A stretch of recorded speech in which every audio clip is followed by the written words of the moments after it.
space is something that is almost certainly physical. So we can think of space as a building within which something happens. But equally, we can think of space as something completely different. So one definition that I like is the difference between place and space.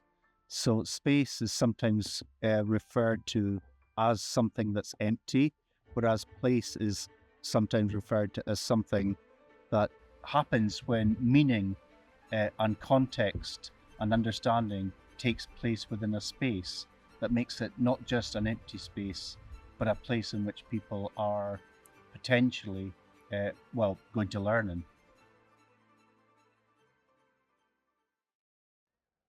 I'm standing in Old College, which is really the historic heart of the University of Edinburgh. And around us, on this side of the building, we have fairly traditional lecture theatres. We have an art gallery. There's also a really nice cafe here.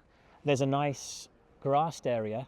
And I think this is really interesting as a space because all of those are learning spaces. So if we were to walk around those different places that I've just described, on each occasion we would see students and staff engaged in different kinds of learning activities. So that includes the very traditional learning that would happen in a lecture theatre for 150 students, to spaces where students can work more informally.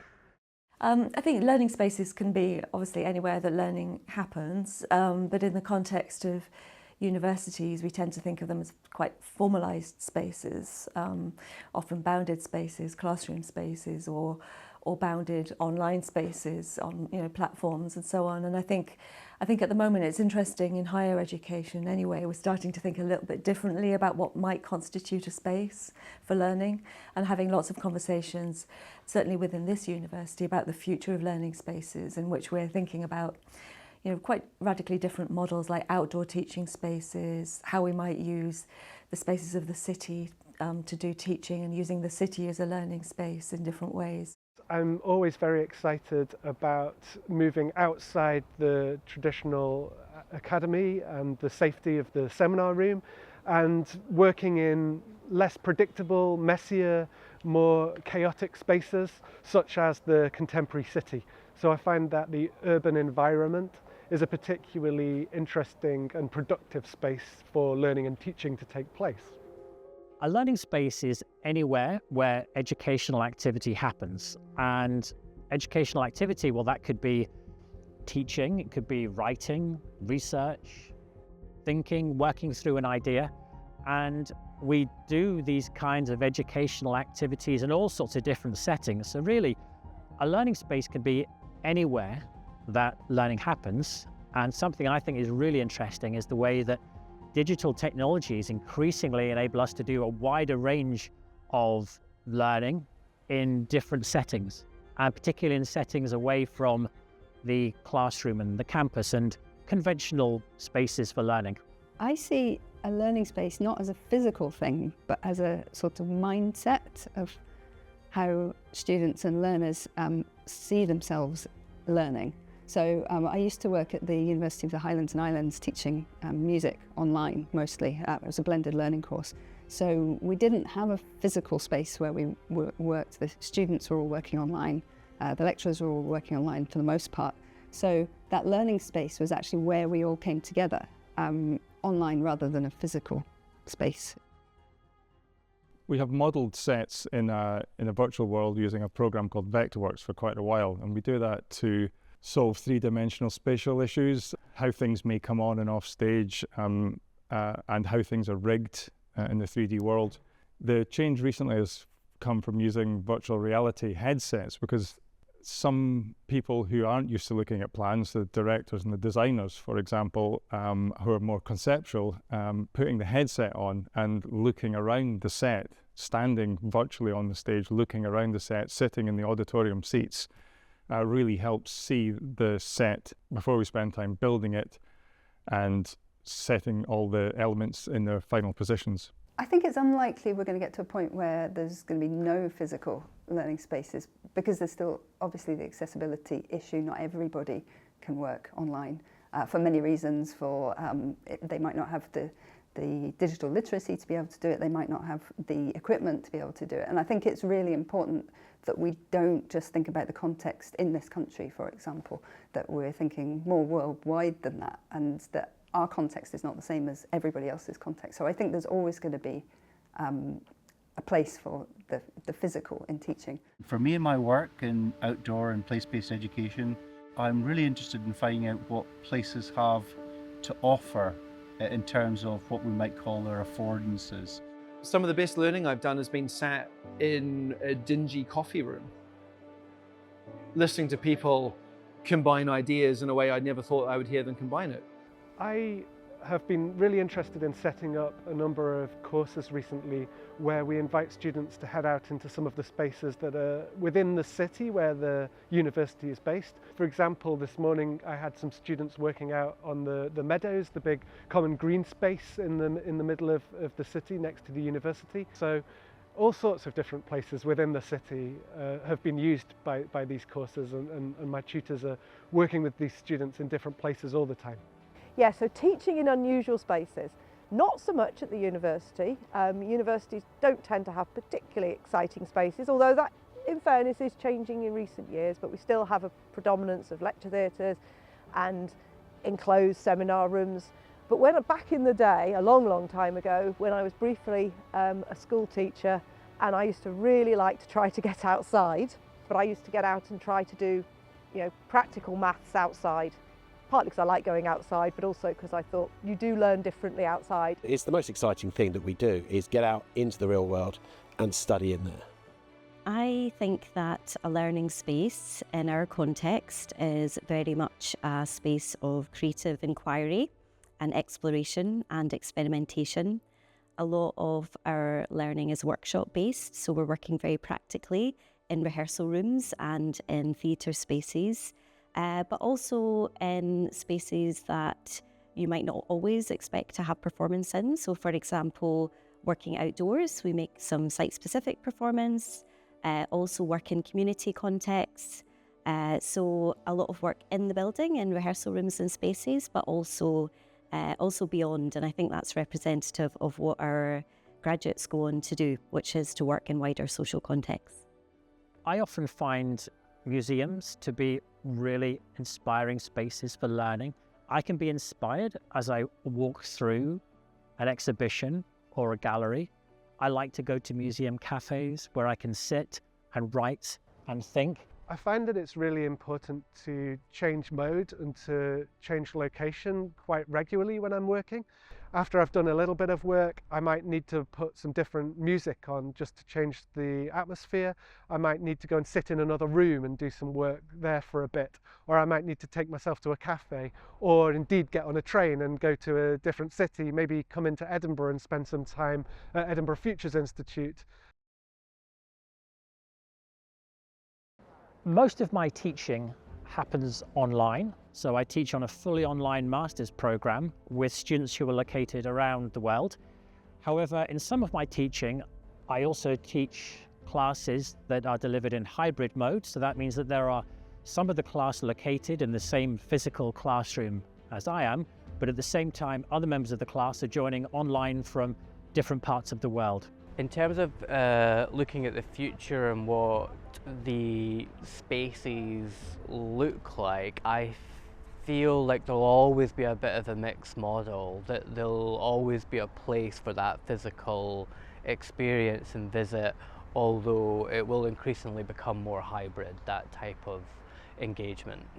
We've done hybrid things in the university in the properly equipped spaces, and they've worked really well, whereas trying to do them in other rooms is just hopeless. Bearing in mind the complexity of hybrid teaching, I have had colleagues who've said, well, why would you want to get involved in that mode of education? Why not just teach in the physical space when things are so much simpler? Or why not only teach in online spaces? Why go to the extra effort of trying to combine the two? And my response is always that I'm able to bring new voices into the classroom through hybrid. The reality is that there are students who are unable to attend in this city because of work situation, because of family or other reasons. they would not be able to attend those classes if it wasn't also available in a hybrid mode. I think that's where digital technology can help with that, because if you don't have that experiential engagement anymore, you can still contact people if you set up the sufficient networks to do so. You can still develop communities of practice online where people are active. And that's where I think the fusion or the potential hybridity might work in a different way. Certainly people who've been through the pandemic will be very used to studying in a hybrid way, and also increasingly for us at least, many students they're full-time students but they're also working, so they really need some additional flexibility in terms of how they engage, and sometimes being online is really useful for that reason. So I think there are all kinds of trends and trajectories which are sort of unfolding at the moment, which means that this kind of model is going to become more and more popular, and I am really convinced that 10, 20 years from now it will be quite a mainstream model. Hybrid learning can be quite complex because you have to think about all of those issues associated with the physical classroom. You also have to think about all the issues associated with teaching online. But not only that, for hybrid teaching to really work, you have to think about how these two different modes fuse together. The challenges of working in a hybrid way with remote laboratories somewhat stem from the fact we're used to working in traditional ways, and when we adopt new ways of working, we have to kind of rip up the rules and start again in some places. And one of the areas that we're currently investigating is how do students seek help? When we work at the same time in the same place, there's a tutor, a demonstrator, a staff member, or a peer to help. If we access the remote labs in a classroom, the same applies. But we want people to be able to access out of hours, and a staff member or a peer may not be available. So that gives us room to start adding virtual assistants, and understanding how best to do that is an open question that many of us are investigating at the moment.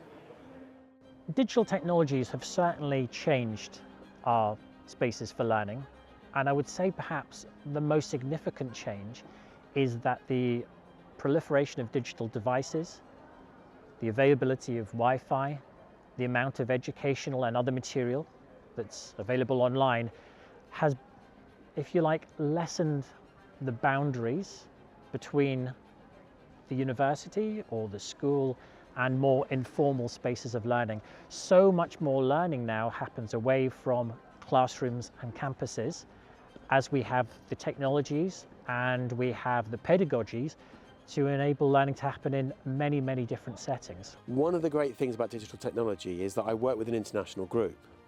And so we can work together remotely. So we'll do that, where we'll literally have the camera on, we'll all be working on the same document, stop and discuss things. And that really works. And I'm really pleased with digital technology to allow us to do that. If we dig a bit deeper, we'll actually find that there are other examples of digital technologies which shape that space and the learning that happens.